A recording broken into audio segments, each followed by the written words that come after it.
Right. Good morning, everyone, and welcome to Hondo and Rumin. It's a very important day. We're celebrating the official approval of our project. It's the largest ever cohesion-funded project. It will be a project that will literally rewire the way we do water, the way we produce water, the way we blend it, the way we store it, and the way also we treat and distribute wastewater.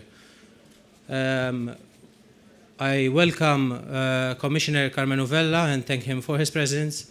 Minister Mitzi, the Minister for Gozo, Clint Camilleri, Parliamentary Secretary for Agriculture.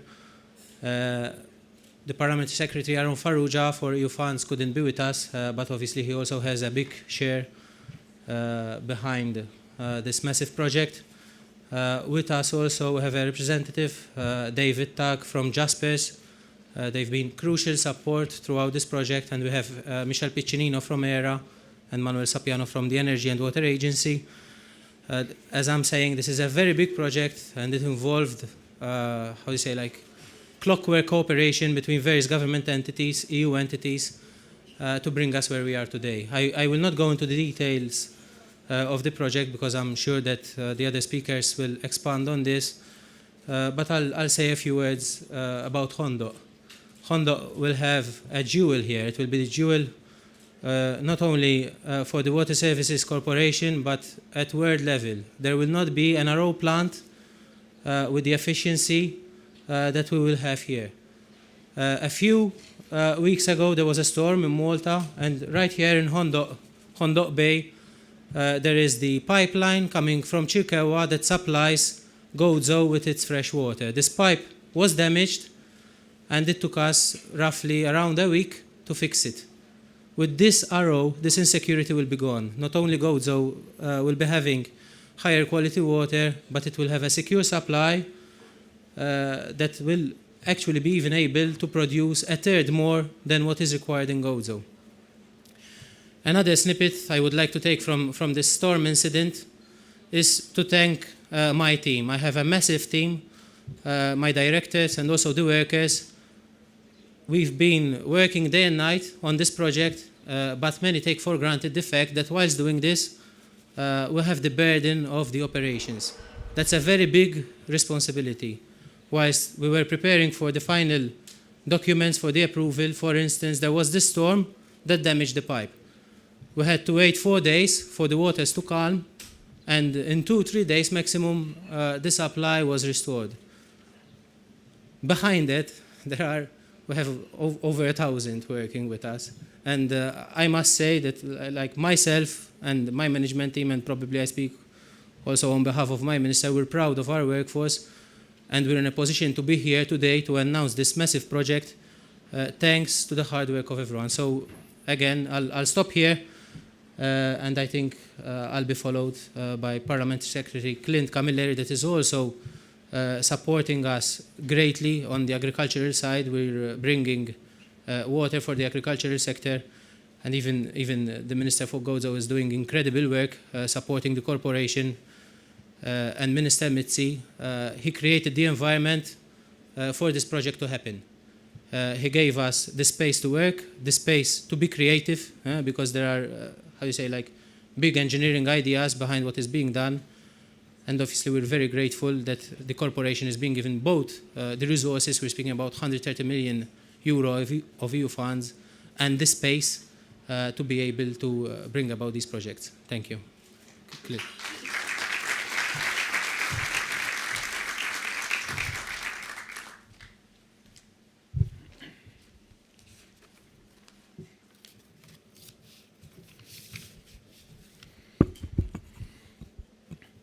Commissioner Vella, Minister for Gozo, Minister Joe Mitzi, I would like to start this address by congratulating all those involved in successfully securing this important project for our island. Most in particular, the Gozitan employees, who I know have been working tirelessly to ascertain the finalization of the preparatory works and aspects in time in order to see the next phases of the new state-of-the-art reverse osmosis plant kick off.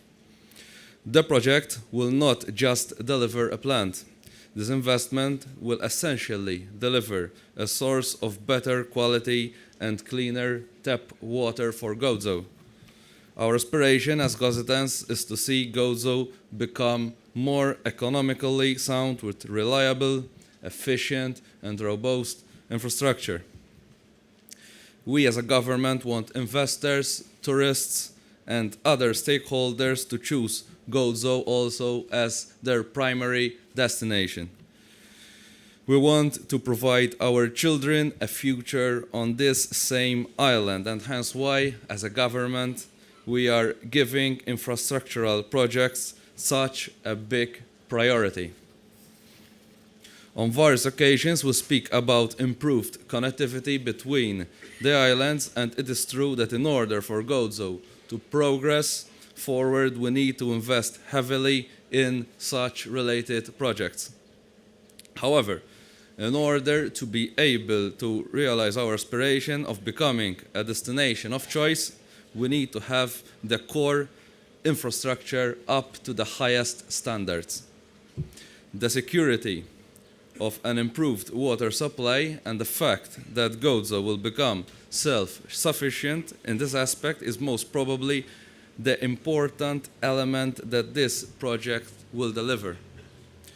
Without any doubt, an efficient and sustainable water supply is one of the key infrastructural elements needed to take us in the right direction.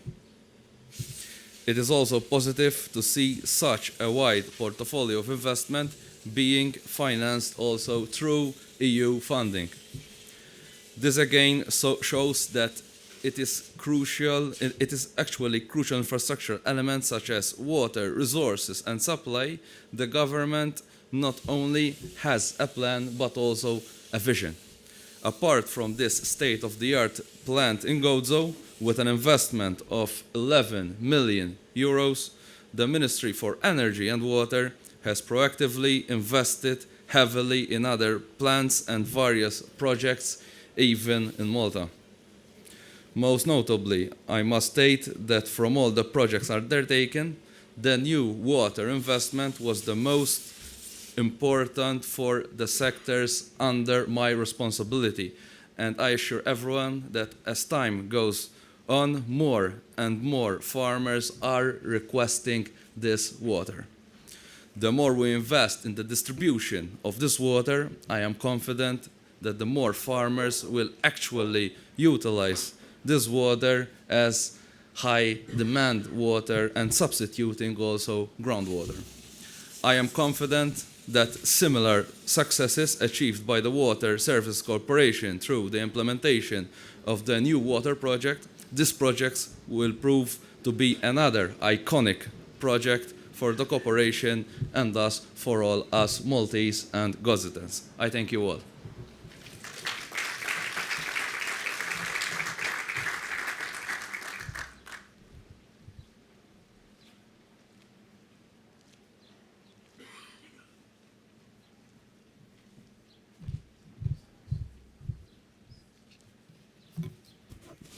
Good morning, dear Commissioner Vella, Minister Mitzi, Parliamentary Secretary, distinguished guests and friends.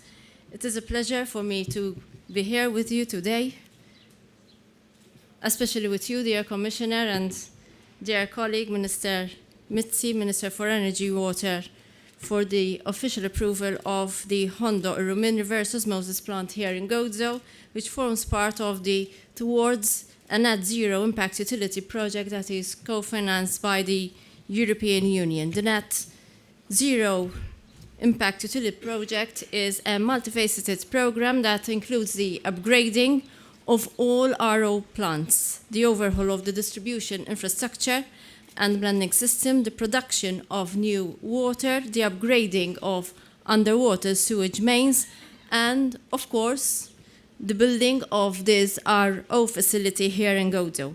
Up to recently, water demand in Gozo, whether for personal, industrial, or agricultural use, is primarily primarily met through groundwater production, thereby placing significant pressure on the island's water table. The remaining supply of additional water to meet the demand is transferred from Malta to Gozo, primarily occurring during the summer months to make up for the increase in demand owing to the increase in the influx of tourists to the island. And with regards to agriculture, which constitutes a significant part of the Gozitan economy, access to natural water for irrigation is increasingly becoming more limited as valleys no longer serve their original harvesting purposes. Rubble walls and other water catchment infrastructure has been allowed to wither away, and additionally, the agriculture community is starting to be negatively hit by climate change, particularly through increased droughts. And therefore, the introduction of this new RO in Gozo, carried out together with our national partner, the Ministry for Energy and Water, whose minister and the Water Services Corporation staff headed by our splendid Mr. Bilocca, I openly thank you, and is core of our Gozo's regional development strategy to strengthen both the greenness and rurality on the one hand, and its water sustainability on the other. The RO will in fact produce 9,000 cubic meters of fresh, high-quality water daily, and it will immediately remove pressure from water extraction from the island's water table. And this ensures that the Gozo's water table is rendered sustainable and is allowed to regenerate as it soaks rainwater. It will remove the dependence of water supply received through the underwater pipeline from Chirkewa, Malta, and in doing so, it will ensure that the island will have continuity of water supply, and this in itself will offer security and peace of mind. And let me remind you, a couple of weeks ago when there was this storm, and let me tell you that it was not a pleasant experience to have this imminent shortage of water, which was really, which created a lot of uncertainty, as Mr. Bilocca rightly pointed out. Then, as stated earlier, the Water Sustainability Program for Gozo, together with the Ministry for Energy and Water, we have brought new water, that is reused agricultural-grade water that improves our rural community with water for irrigation. And the network will eventually increase to 50 dispensers in due course, and this is pivotal to counter potential drought arising from climate change, as well as rendering a steady source of economically affordable water, increasing the sustainability of aquifer, as there will be less need for borehole water extraction. And I am pleased to say that only this week, together with Parliamentary Secretary Aaron Farrugia, we announced an EU financing to the region of 10 million euros to embark upon a comprehensive program of valley rehabilitation, which will result in the creation and restoration of dams to provide irrigation water to farmers and to maintain and create new wildlife habitats. And additionally, rehabilitated valleys, 12 so far, which will act as soakaways in which water will be directed. One other important initiative that we are undertaking, once again through EU financing, is an extensive program directed to restore rubble walls 30 kilometers all around Gozo, where these were damaged or destroyed, so as we minimize soil erosion, increase natural water availability for irrigation, and enable for aquifer replenishment through natural water percolation. Our strategy towards achieving sustainability in the Gozo's water resources is multi-pronged and holistic, embedded within our vision for Gozo that of securing social and economic prosperity while strengthening Gozo's uniqueness, its tranquility, its rurality, and its greenness. And the operation of the RO infrastructure in Hondo Urumin is a milestone both for the well-being of us all Gozitans, but as well as achieving a green, sustainable Gozo. It is a milestone for one other matter, Too often, when it comes to national infrastructure and planning, GOZO is unfortunately an afterthought, if at all. The way that the Ministry for Energy and Water and the Water Services Corporation and my ministry worked on the Net Zero Impact Utility Project, which is expected to result in a reduction of 4 billion litres from the Maltese Islands abstraction figure, is an excellent example of how joined-up national and regional policy making and implementation works. And for this, I personally thank Minister Mitzi. I conclude by thanking the EU for co-financing this initiative, a financing of 130 million, which Minister Mitzi is telling me may increase to 150 million, which will revitalize our island's water table and fresh water resources. And I sincerely augur that more funds are allocated to GOZO to enable the development of GOZO as a region in a sustainable manner to ensure a vibrant future for us all. Thank you so much.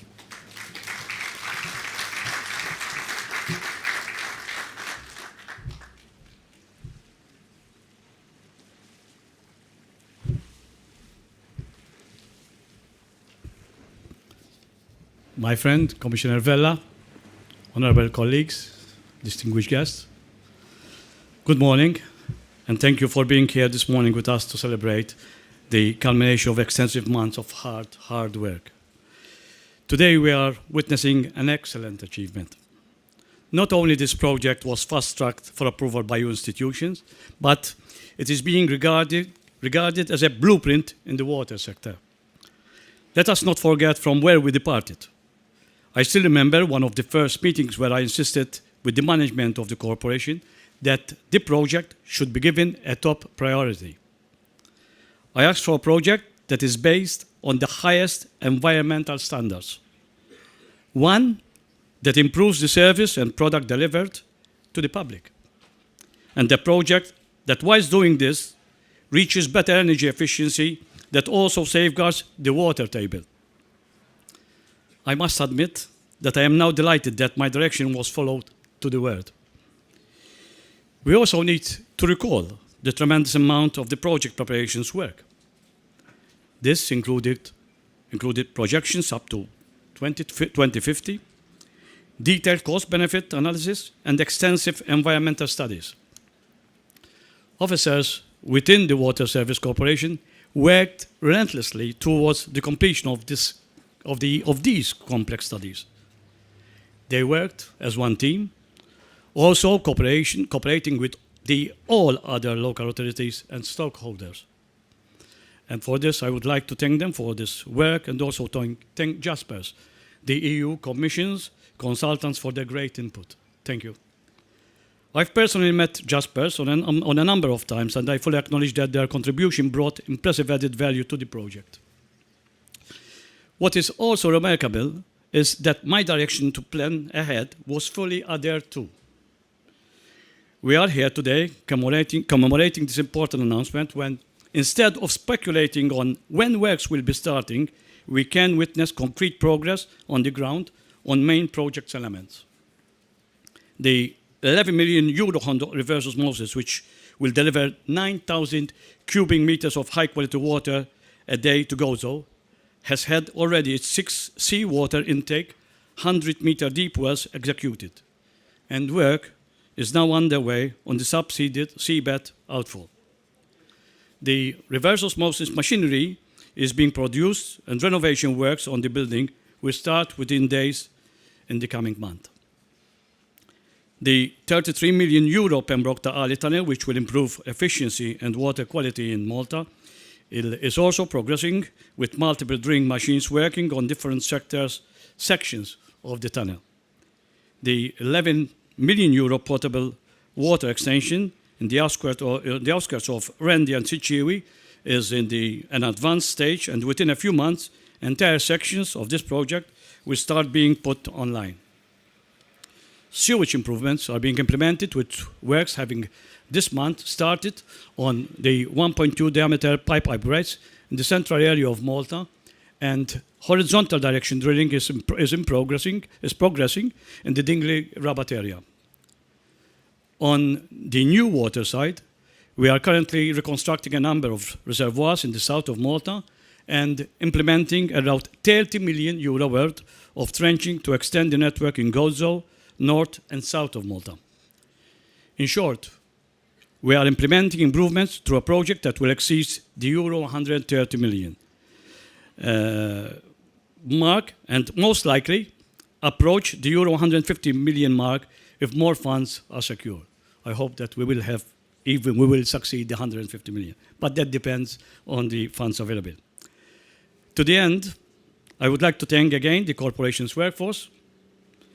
I can say that many see the results of their hard work on this project as an impressive achievement, but there is more to it. Whilst this work was being carried out, this team of people was also responsible for the water and waste operations, which was mentioned by the CEO. I am grateful for the results being attained, and I am determined to keep working as one team to deliver even higher standards. Thank you.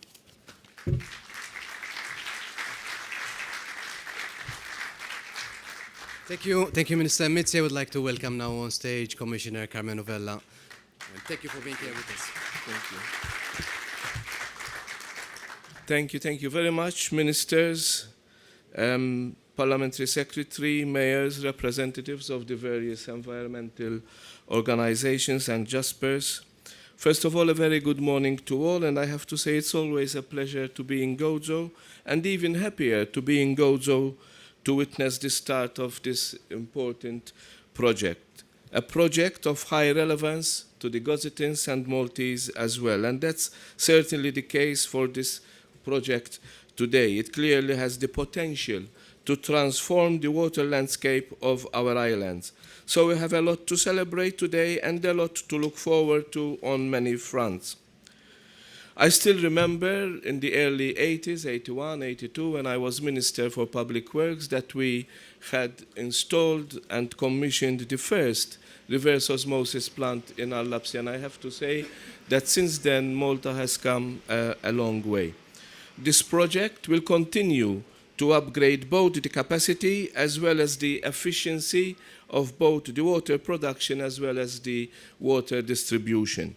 It will also reduce the amount, as has already been mentioned, of abstracted water by some 4 billion litres a year, whilst at the same time increasing the production by 7 billion litres of new water, which will give even a higher support to other sectors such as agriculture. The project will also include a new reverse osmosis plant for Gozo with a capacity of 9 million litres of high-quality water each and every day. Malta's blending and distribution system will be enhanced as well with a tunnel from Pembroke to Ta'ali. This is a major project costing over 130 million, out of which more than 70 million euros will be financed by the European Union. In essence, this project will be a game changer for water production and distribution across Malta and Gozo. The population, both resident and visiting in the Maltese Islands, will have enhanced security of supply of water and substantially increased tap water quality. I'd like to now spend some time this morning to look at the bigger picture, and I would like to start with some general remarks about the European Union water policy before moving on to our own particular situation here in Malta and Gozo, and how we can deal with the challenges ahead. The picture is complex. It's a complex picture, but it does show the many advantages of tackling these challenges at the European level. The EU has a lot of experience in this area because they have been regulating water for nearly 40 years now, and that expertise is producing excellent results. We have helped deliver sufficient quantities of clean water to 500 million European citizens. After billions of euros of investment and the efforts of millions of people working together, we have considerably reduced water pollution from industry. In the EU today, the risks from flooding are beginning to recede, and more wastewater is being collected and cleaned than at any period in our history. Around Europe, wherever you go to swim, the water is almost as clean as it is here in Gozo. EU policies and legislation have driven the development of a powerful water industry, and as a result, half of the top 15 worldwide water companies come from Europe. Many member states that once lagged behind are now collecting and treating their urban wastewater, thanks in large part to EU cohesion funds. The same funds that are also contributing to this project, of course. So there is a lot of good news, but that's only half the story, because there are still huge challenges ahead. The pressures are very real, the challenges are daunting, and time is not on our side. Some of those challenges are quite obvious here in the Mediterranean. The basin is home to 60% of the world's water-poor population, and 20 million people lack sustainable access to improved sources of water. Malta also faces its own challenges. Natural water resources are very limited, the summers are long and hot. The demand is always increasing, and there are frequent droughts. When we abstract too much, we increase the pressures on ourselves and store up more problems for the longer term.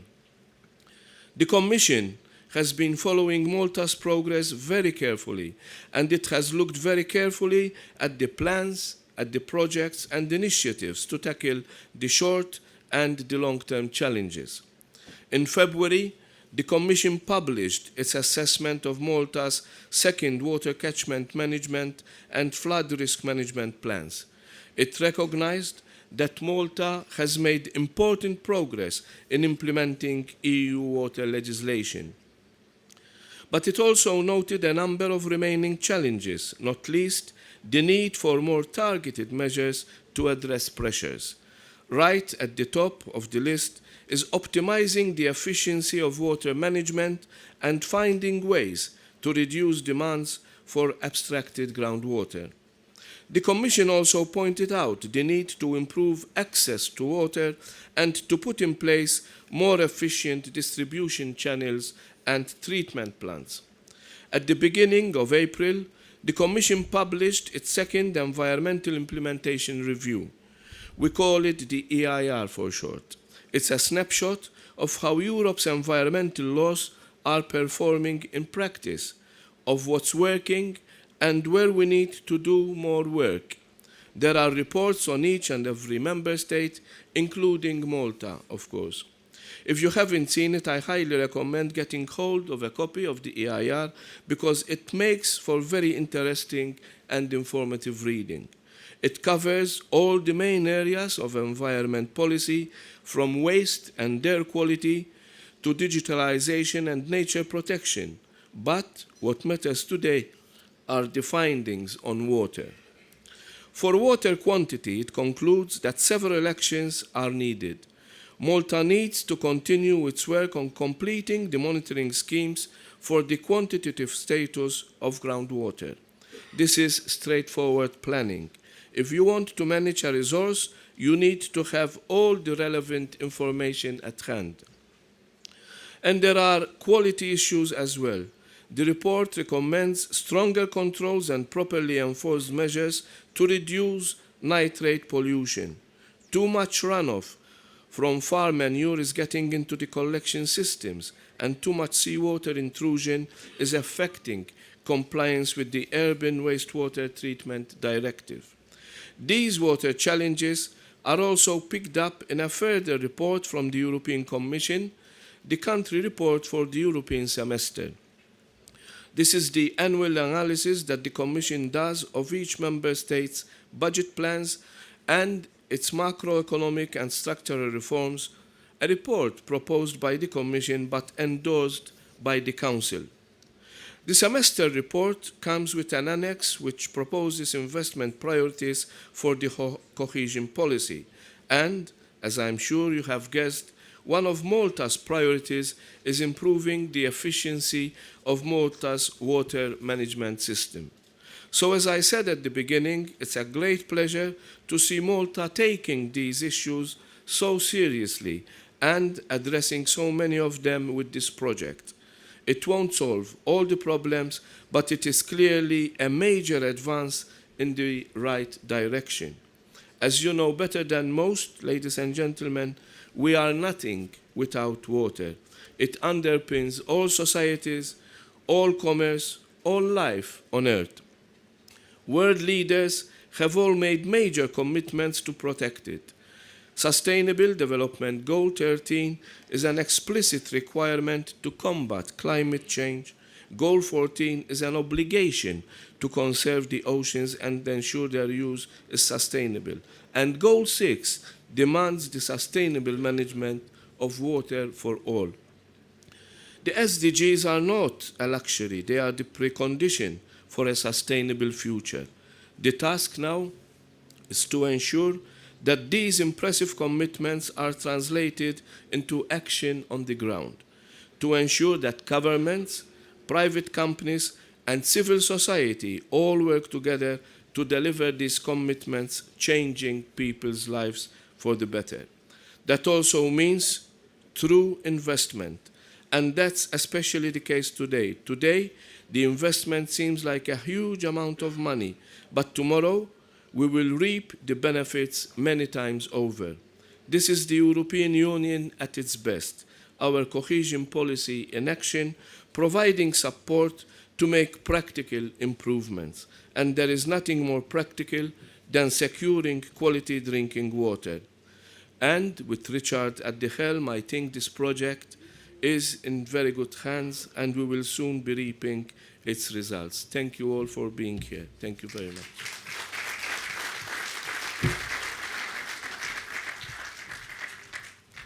Thank you, Commissioner Vella. I would now like to invite you to watch this short presentation, which gives a very good overview of all the various projects that were mentioned by our speakers earlier.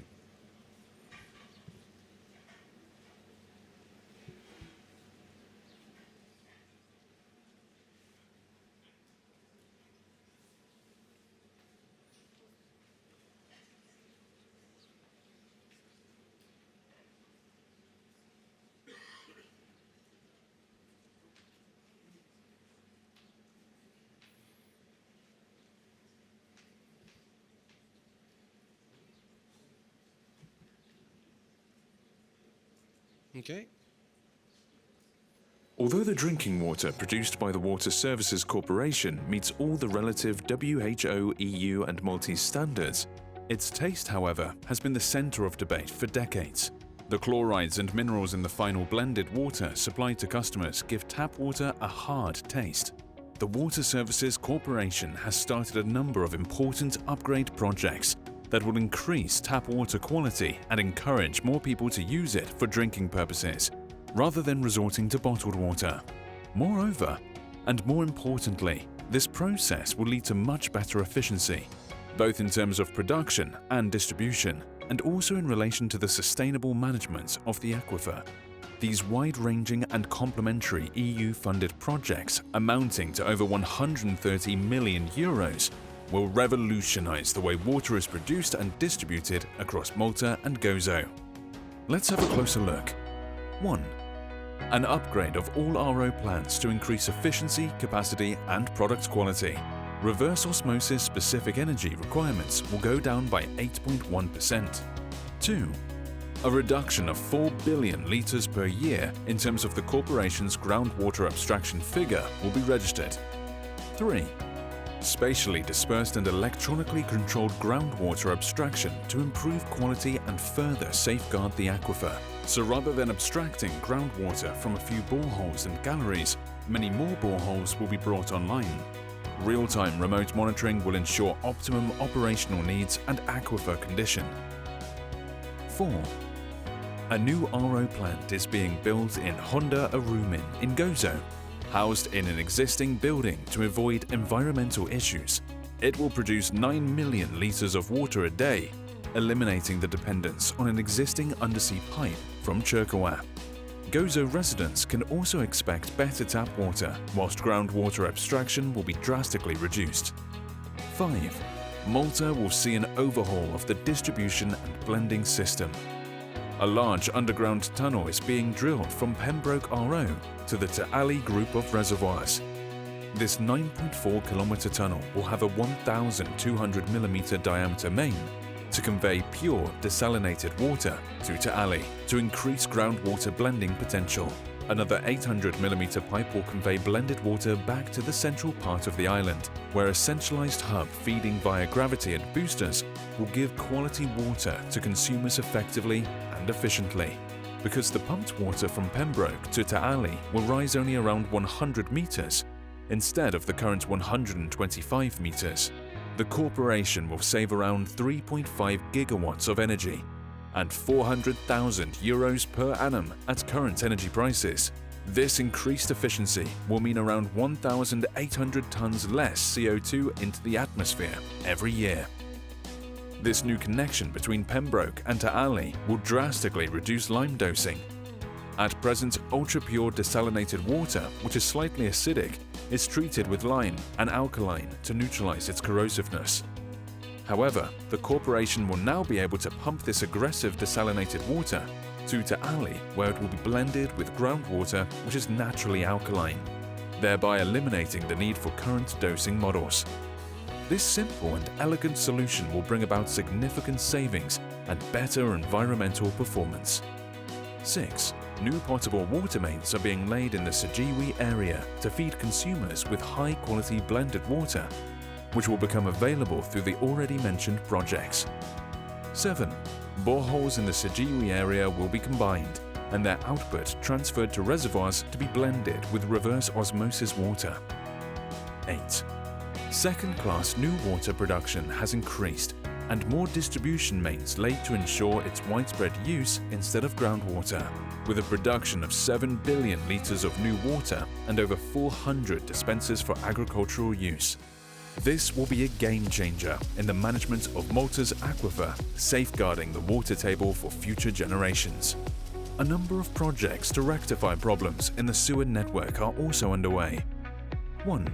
Sewer extensions and upgrading to minimize sewage exfiltration to improve the quality of groundwater. 2. Sewer mains laid below sea level will be upgraded to reduce seawater intrusion, meaning less saline sewage reaching the treatment plants. This upgrade will reduce pumping losses and the energy required to produce this new resource. 3. New discharge monitoring stations will ensure the quality of discharges into sewers with the aim of reducing the overall cost of wastewater management. All these measures will lead to better availability of new water and hence less dependency on groundwater for irrigation purposes. Better quality groundwater, together with the aforementioned projects, will mean that the Water Services Corporation will give its customers water of such a high quality and good taste that bottled water use can drop. To summarize, this project that will surpass the Euro 135 million mark addresses the main blocks of the Water Services Corporation's operational cycle, namely water production and distribution, wastewater collection, treatment and water reuse.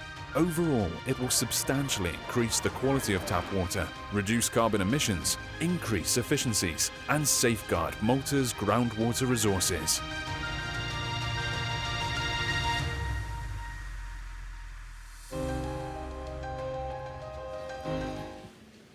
I would like now to invite on stage Mr. David Tuck, who is the Chief Consultant of Jaspers, for his short presentation.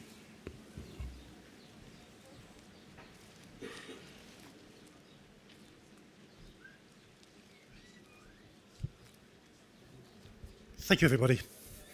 My name is David from Jaspers. I've been privileged to be invited here today to give a short presentation about our role on this project. That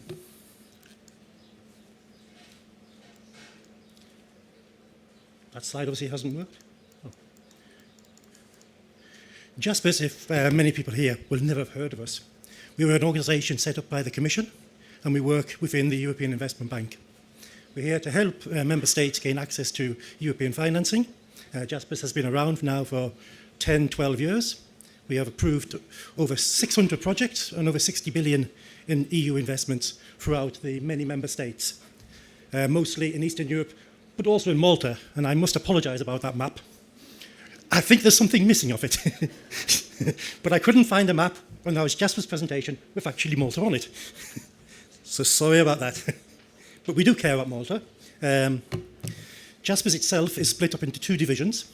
We have the advisory services, which is where I work, and we have the independent quality review, which is the last check within the EU to approve projects. I would like to say that it wasn't just me working on this project. We had a team of 5 or 6 people working on this project. We had at least 3 engineers, 4 engineers at times. We had an EIA specialist and myself as a humble economist. We could not have done this project without the help of water services, sorry. And we couldn't have done this project without the tremendous knowledge of the staff of the Water Corporation, and in particular the likes of Stefan, who is an absolute genius. What he doesn't know about this water and wastewater in Malta, nobody does. The problem with the project was getting the information out of his brain, and that is very difficult. That is why we had to do 14 visits here just to extract his knowledge out of his brain. Thank you. Now, just as a little summary on the project, what did we actually do? We argued a lot. We forced, with the great help of the Minister, a change in the water policy. We weren't happy with the original concept of this project. It wasn't good. But now it is better, now it is good. Last night, I flew in on Air Malta, which has actually improved a lot, and was on time. And I talked to the lady who was serving me. Her name was Audrey. She lives in St. Julian's, where is the best water quality in Malta at the moment. And I asked her about the water. She said she doesn't drink it. She says she doesn't make tea with it, and she doesn't make coffee with it, but she does cook with it. And this is the lady in the best quality area in Malta. In the future, she's going to drink it. I think this is a remarkable step forward. But I say we changed the mix between more desalination and less groundwater. We could not have done that if it wasn't for the high efficiencies already of the Water Corporation. Their production cost, and their efficiency and cost of producing desalinated water is great. It's amongst the best in the world. And once we recognised that and understood that, our project could progress. The second thing we did was the highly polished water. It's not important that it's being sold to the farmers. The most important benefit is you're not abstracting any more from groundwater. And that will mean in the future, for your future generations, there won't be any concerns anymore for Malta. You will have a sustainable groundwater table. It is a superb idea, and all we actually did was turn on infrastructure which you've already got and tell you to build a distribution network. It's great. It's good stuff. The wastewater component is a small part of the project. But at the moment, you have too much salinity in your wastewater. It's causing problems with your wastewater treatment. It's causing a few directive compliance issues now and again. But after this project, it's going to be good. Your treatment costs are going to go down, which is great news for the corporation and great news for the consumers. So again, another positive. The final conclusions. I just want to question what Richard's got on his slide there. He's got 0 impact. I think he's wrong. I think it's a positive impact. At the moment, you can drink water. You don't want to drink water. In the future, you will want to drink water. That is a massive change. In the future, you won't have any more headaches about how sustainable is Malta's water resource. It's almost solved, especially with the help of Manuel and his projects as well. And in the end, even water services will become financially sustainable. Hopefully. And hopefully under Richard's campaign. So thank you very much. And once again, thanks to the staff of WSC. Without them, we could have got nowhere. And thanks again to Richard and his great coordination. And thanks again to Richard for introducing me to Slovak tea. Thank you.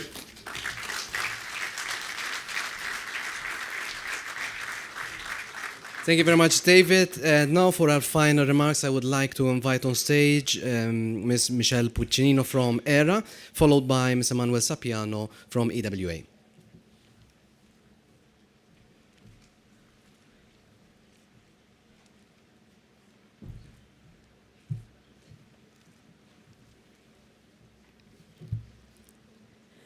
Good morning, Commissioner Vella, honorable ministers, colleagues. It is an honor to be addressing you during this event. Today, we are all here together, whether we are representing national or international organizations, whether we are water specialists or stakeholders, we all form part of this event towards a net zero impact utility infrastructure. Being surrounded by the Mediterranean Sea, it is more than evident that water has been a great influence on the Maltese islands in the past and keeps on influencing our present. And the sea surrounding us is used daily for various activities, in our case, including also the provision of potable water. Anthropogenic activities in the marine environment have at times placed undue pressure on this medium, and which in turn required the development of a significant number of legal instruments that we apply as tools to conserve this important marine environment. As part of the EU, Malta has carried out various initiatives to keep or improve the status of our water environment, be it surface, ground, or marine.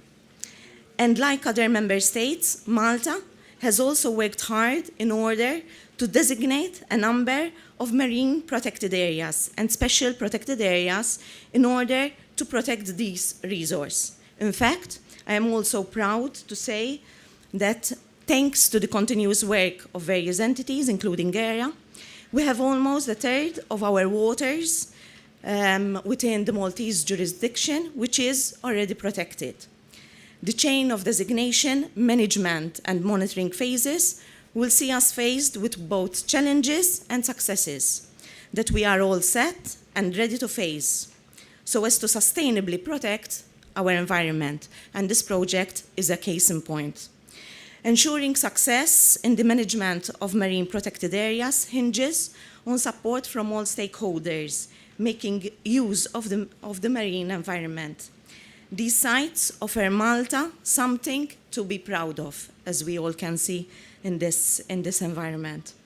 They harbor important habitats, such as Posidonia, and other important species, such as the turtles, which made them qualify for protection in the first place.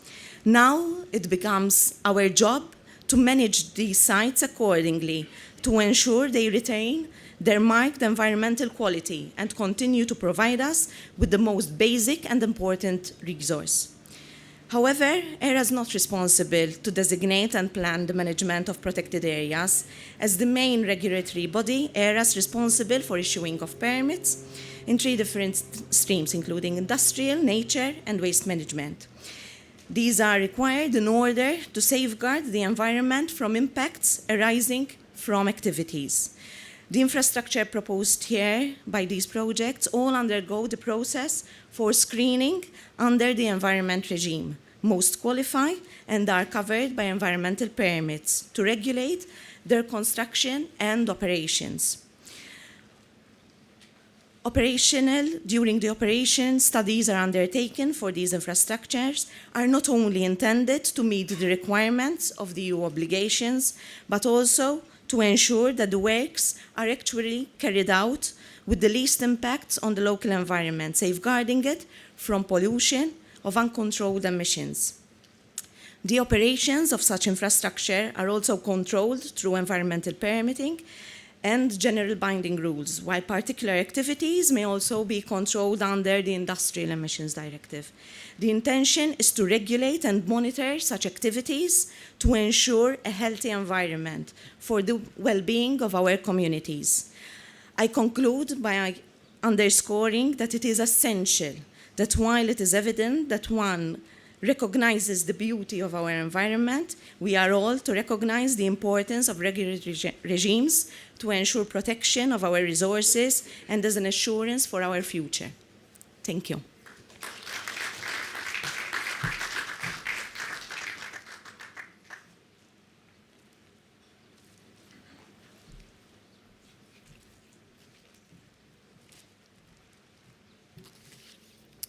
Commissioner, Ministers, colleagues.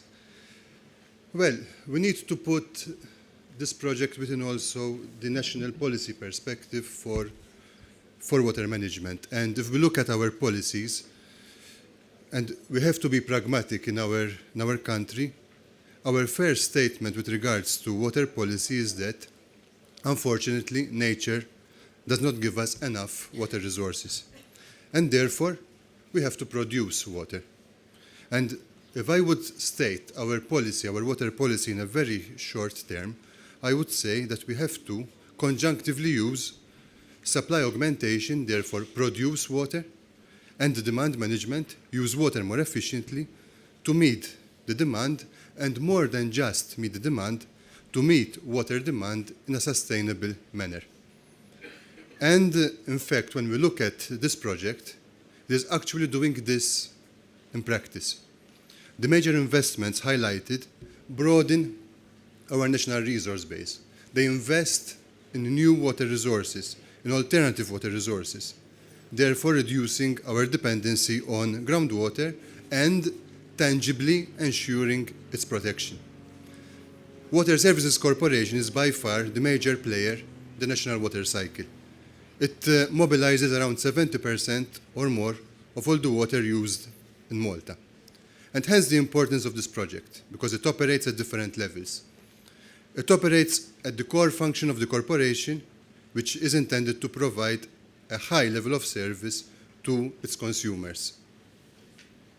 This will be achieved through, as we heard, better water quality, and therefore the project will ensure that WSC attains a higher level of service in the provision of its core functions. Also, importantly, it operates on water use, where the corporation will be meeting water demand, but will be also returning back to the environment, I will say at least, because I agree with David.